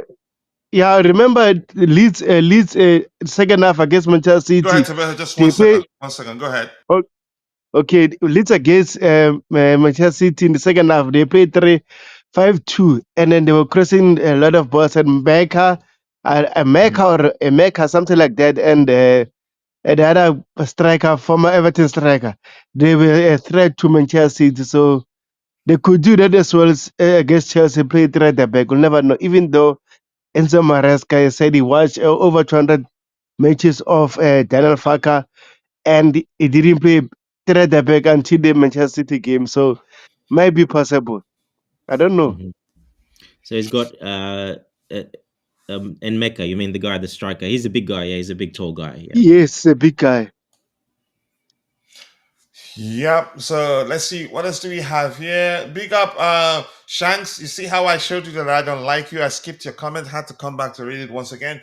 I wouldn't mind the Achampong at right back. I think that would do it. But it looks like Maresca doesn't like using him there. Except, let's say, given the way we apply ourselves once the game starts, this is just a starting structure. A back three of him playing the right on the right hand side, and quality on the ball. Plus, he always seems to perform well defensively. Josh doesn't worry me at all. I wouldn't rest. I would rest Gusto. I don't think Maresca rests Gusto and Rhys James at the same time. He's losing. You can say then it means it simply means he'd have two of his most trusted players. Yeah. Well, James is definitely not playing. We know that Yeah. already. He's So said that. since James is definitely not playing, I think Gusto will be on the pitch. That's just an assumption, but we'll see. A big up Chelsea King. He says, I think he will go with Sanchez, Cuckoo, maybe Hato, Badi, Chalova, Gusto, Santos, Enzo, Palmer, Estavo, Gittens, Delap. Let's see. I will prefer Palmer to start and play 60 minutes rather than come. I think he starts. He's starting. You could argue had it not been for the red card against Arsenal, he could have Exactly. played. He said that as well in the presser. Yeah. Have Gusto and Chalova come off at halftime for Josh? Come off at halftime? Possibly, but we'll see. This is the perfect match to unleash Estevao and Palmer to get that on the pitch. Do I think the manager will play both? Possibly. I don't know. Estevao didn't get to finish the Arsenal. Did he finish the Arsenal game? No, he didn't, right? He came off at halftime, coach. Yeah. So and if Cuckoo does start, have had to come on at halftime. Cuckoo will not start. He might. I don't know. The manager has proven to be predictably unpredictable. Santos has proved himself in midfield, and Achampong could invert to. He said no problem. He is also comfortable as a CDM. But too many changes, then we'll start seeing disjointed displays, which gives the opposition confidence to come at us. And in this game, Leeds they play in a very unique manner, and I'm quite sure you followed Chelsea long enough. You followed the league long enough to have seen them how they played under Marcelo Bielsa. It's that same type of football. Did you see how they unsettled Man City? Yeah, they are that quick.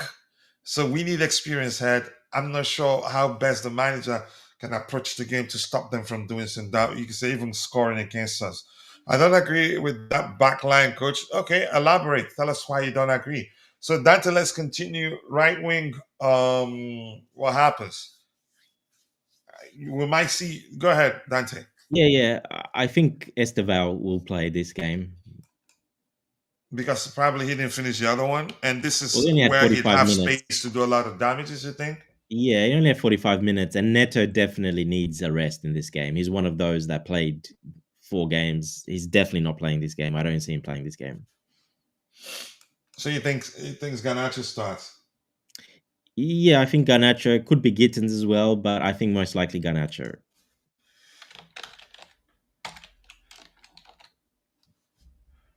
Okay, number 9 position. I think it's going to be Delap. It'll be Delap if Palmer's starting. Could be Delap just for that bit of just for a change up as well. But don't be surprised if Joao Pedro as well. But I just say Delap for now. Yeah. Yeah, it makes sense. But we know Palmer plays very well with Joao Pedro, but Probably he has better. You're trying to suggest he has better chemistry with Delap. well, he's played with Delap in the past, so he knows him very well. Under They're very Enzo good. Maresca, you say. Yes, exactly. They know each other very well as well. But recently, obviously, he's played very well with Joao Pedro. So it just depends which. But with the Bournemouth game coming up, maybe I think he might be Delap for this one. Right, let's see. Garnacho starts and Gittens from the bench, possibly, and vice versa. Because that gives you the option then to bring Palmer off, because Maresca said he's not going to play probably 60 minutes. I don't think he's playing more than 60 minutes. So that gives you the option then to bring Joao Pedro on as well in that position. In the number 10 I'm talking about. So that's why maybe, yeah. All right. Thank you so much for that. What else do we have here? Tosin should not start. They have quick attackers. He won't keep up. Yeah, I didn't. Again, I've talked about that. I don't think Tosin starts, but if a good combo of him and one of Chalobah or Fofana, I think I wouldn't have an issue him starting. We still need, he could say, his cool-headedness and his ability to deal with persistent pressure from the opposition. I think will go a long way in this game. The question is who pairs him. If it's a pairing of him and Badiashile, then we have serious issues on our hands. Neto doesn't need a rest; he needs a whole vacation. Yeah, I think that's an accurate assumption there. Honestly, I believe Joao will start because he is a link-up player, and we will try to dominate the ball and slow them down. Garnacho, Gittens, and Estavo will be our best ball, our out balls if we need them under pressure. Okay, but that's, by the way, 41 likes. So we can do a lot better than that. The lineup here for me between the sticks, just like we worked together. I don't think anybody disagrees with those on the panel, especially between the six. Robert Sanchez, two center backs, Badiashile and Chalobah, another back pairing.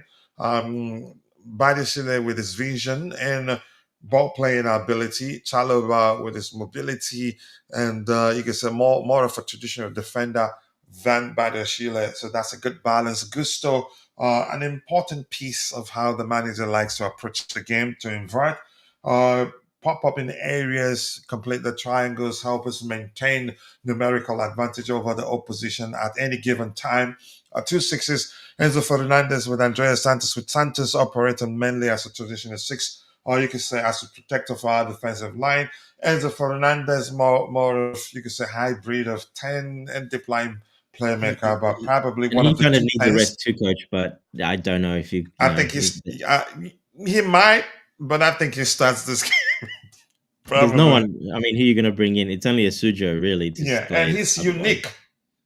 Yeah. He's unique, you can say, and it's become a very integral part of how the manager plays. So 10, Cole Palmer, 9, Liam Delap, left wing, Alejandro Garnacho, right wing, Estavo.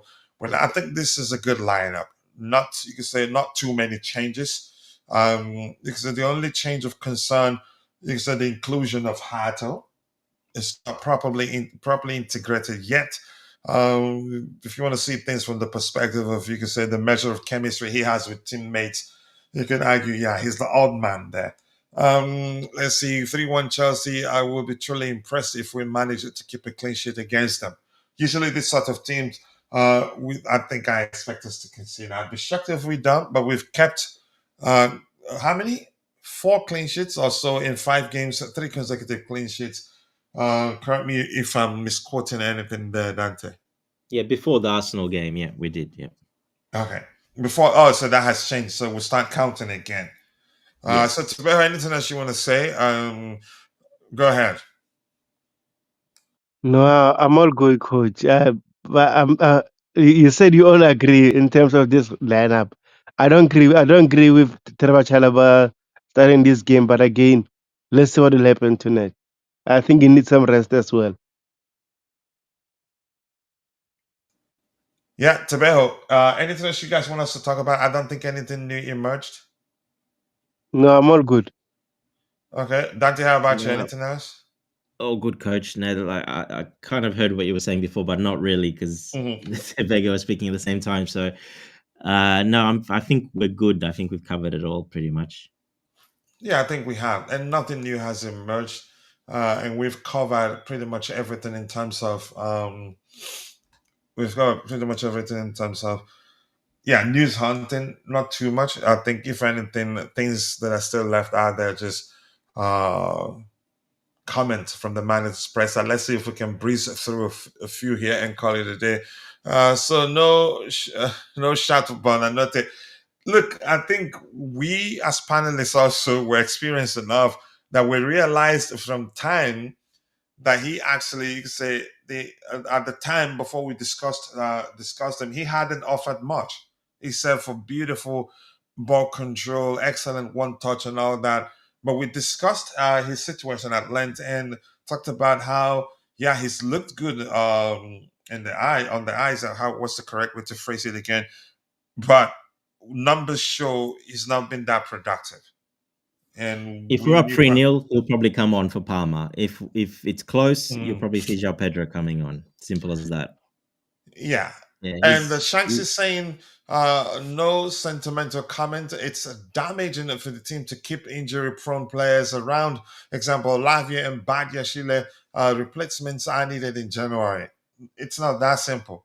If the club are able to find a way to keep Fafana fit and Reece James fit, I don't think they give up on those two players at this point. Both are actually good players, and I think you know that already. But we don't enjoy having them out injured. Josh and Badiashile is an option. They both played well against Liverpool. That's another point. I don't remember. I didn't remember that. But yeah, let's see what happens here. Anything else? Let's just see this. This year, Reese, Chelsea insiders all see Arsenal and City as the favorites this season, and it is hard to disagree. Arsenal added depth to their squad in the summer, which you need to compete, and have come second in each of the last 3 seasons. It's looking like they're going to finish the season second again. This, I said this, and I'm not sure. I'm still going to pay attention more to them. I did say after the game against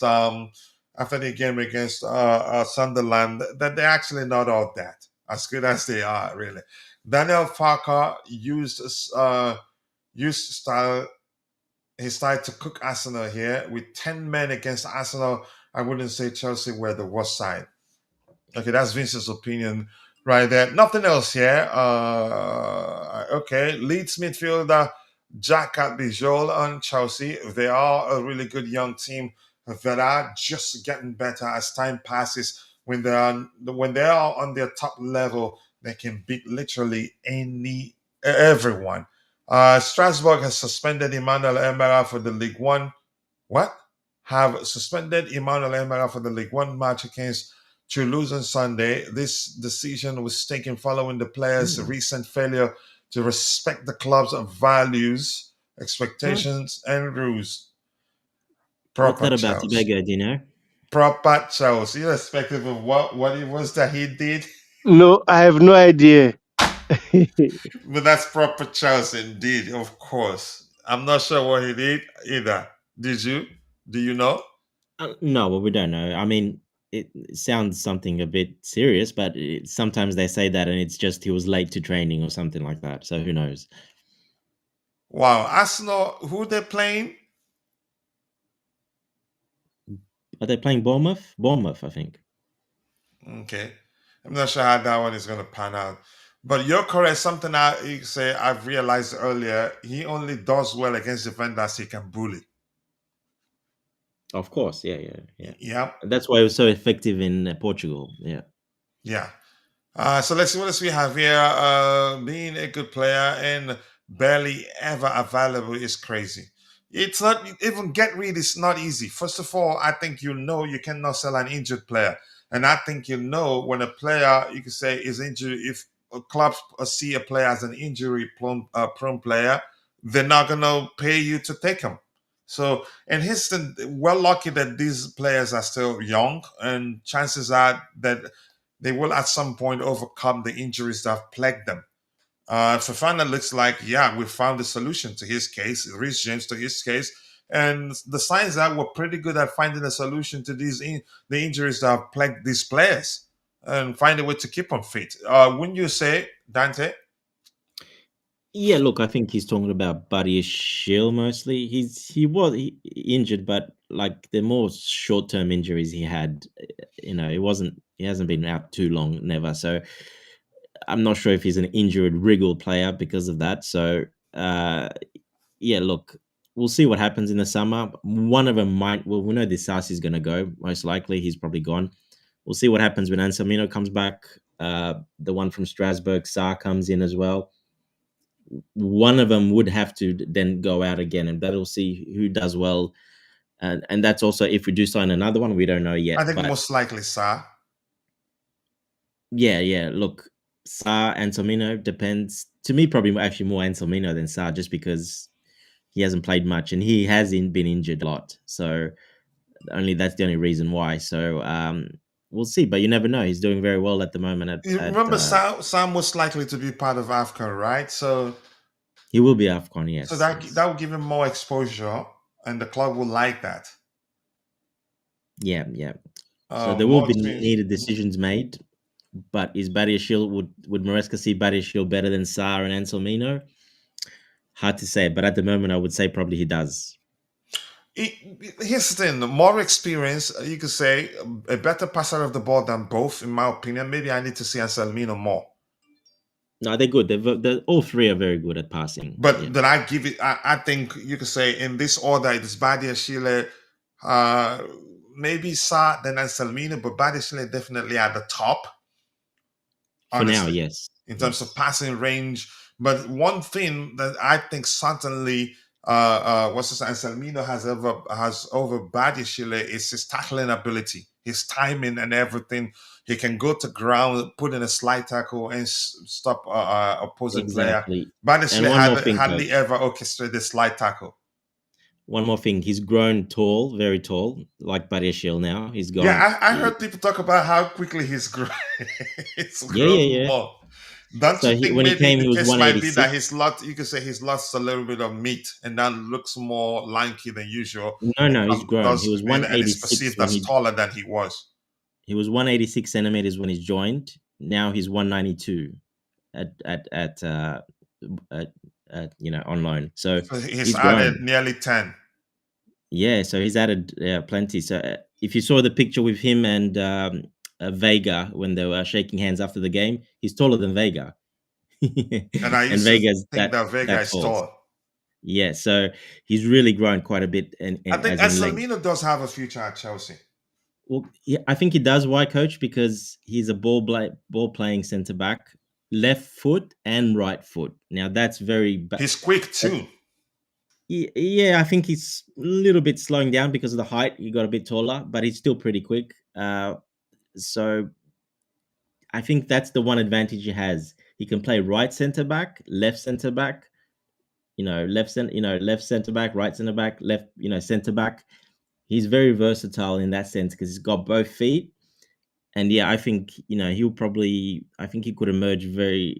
He can get. He can become really, really, really good because of that, and very versatile. That's something Maresca really likes as well. I know that, so it gives you the option of playing him right centre back, left centre back. That's pretty important the way we play. I do think if he stays fit, most likely I think he gets a chance before Sarr, because as much as AFCON offers, you can say offers Sarr more exposure. I think Maresca's focus will be on the player that's playing in Europe. Yeah. Well, look, he's playing at Dortmund. And he's playing week in and week out now at Dortmund. So that's a big club. It's not like it's small. It's due respect to Strasbourg. It's a small club compared to Dortmund. So Dortmund's a big club. They got good players, and his learnings of one that I really like, Schlotterbeck. Like I said, if I were to choose one to come in, I would choose Schlotterbeck to come in from Dortmund because, again, a fast, tall, physical, left foot, right foot. Really, really impressive defender, as in positioning and heading and absolutely the whole package for me. And he's there playing alongside him and learning. That's perfect. So, yeah, I think if he doesn't get injured, I think he's probably the one that will come next season and stay, and another one might leave that's, not quite there yet. Maybe Sa will go back on loan, or look, even Bareshil. If Bareshil's doesn't cut it out and gets injured again and stuff, he could be on the block out as well at the end of the season, just because he's had 3 years already. We're not here to wait for him. Exactly, yeah. So he's on the cusp. He has to really, try to nail down a position by the end of the season, or play a lot more, show that he belongs as a squad player, doesn't get injured again, because I think he might be one that could be sold because of that. Yeah. All right, thanks so much. I appreciate that. And this year, City look really bad defensively. They conceded 3 goals against Leeds United and 4 against Fulham yesterday, and could have lost, actually. We can catch them, I agree. Brentford, okay, that's who Arsenal are playing. What else do we have here? Big up to you too, Natalie. And damn, mid-topic again. It was you that started it. I think that's it. I don't know if there's anything else you guys want to talk about. Otherwise, I think we should call it a day. We've covered everything. Not so much out there to talk about. Unfortunately, I think I'm learning a lot from paying attention to the timing, and I'm learning a lot. Usually, we get more people joining us from 6 a. We've averaged at least 100 plus viewers at the same time once it's 6 p.m. and up. But unfortunately, that's usually the time I need to go help my boss get to school, get ready for school. But we'll find a solution. But the experiments we've been doing, they're working. So we're learning from it, and I think we can only get better. Anything else, Tobago? Anything else, Dante? Oh, good. Tobago, you've been eating again. Is that why you've been quiet? Possibly. Hey, all good, all good. I'm not eating anything. Come on. All right. With that, we've come to the natural end of this excellent conversation so far, and I think you guys you can rewatch it to see the lineup we selected. I'm going to say thank you to the captain of the community in Constantine Dente, and of course my brother, my South African bro in Tobago. Always nice to have you both on the panel. Thank you to Jay. Thank you to Natalie. Is that Natalie? Natalie, actually. Haywood. Yeah, I think so. Thank you to Hassan Official. Thank you, Tawana. Thank you to Jay Shanks, who else was here? Nemaya Fowler, aka Kopama, was also here. Ibro IB, my bro, was also here. And Chelsea King was also here. And if I missed your name, apologies. See you guys next time. God bless us all, and cheers. Take care, guys. Chelsea fans, we won't stop believing. No knock. With every chant and roar, we rise for the fight. The blue flag in the air, let it fly with pride. We're gonna show the world all hearts open wide. From Stamford Bridge, share our voices to the light. We love for the team, stand strong by our side. Every challenge, we will never ignore. In unity we trust, our hopes on the rise. Chelsea spirit shines, bright lights up the skies. And if a cowboy said, for real does, and I would love this storm. Every phone's just to there, and there was a strife. You, my heart, keep the blue flame inside like we soar. Through every challenge, we will never ignore. In unity we trust, our hopes on the rise. Chelsea spirit shines, bright lights up the sky.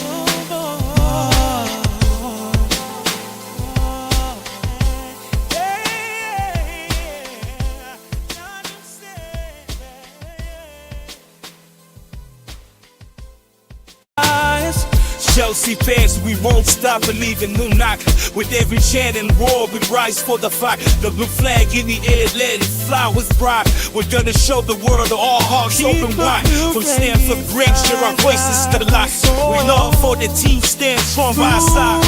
Every challenge we will never ignore. In unity we trust, our hopes on the rise. Chelsea spirit shines, bright lights up the skies. And if a cowboy said, for real of dust, and then with a love this storm, every phone says to them, and there was a strife. You, my heart, keep the blue flame inside like we soar.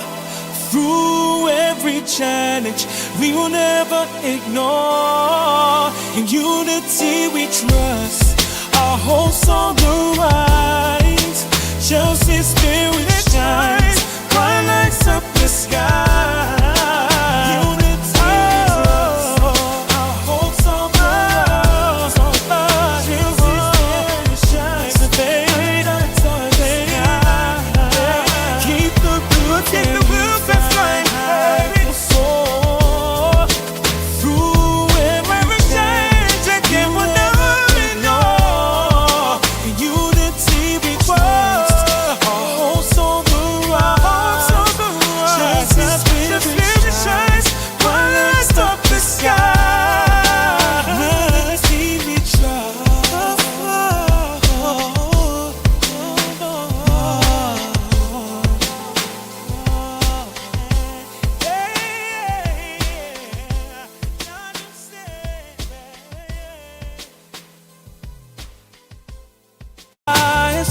Chelsea fans, we won't stop believing. New knock with every chant and roar, we rise for the fight. The blue flag in the air, let it fly with pride. We're gonna show the world that all hearts open wide. From Stamford Bridge to our voices to the light. We love for the team stand strong by our side. Every challenge we will never ignore. In unity we trust, our hopes on the rise. Chelsea spirit shines, bright lights up the skies. And if a cowboy said, for real of dust, and then with a love this storm, every phone says to them, and there was a strife. You, my heart, keep the blue flame inside like we soar. Through every challenge we will never ignore. In unity we trust, our hopes on the rise. Chelsea spirit shines.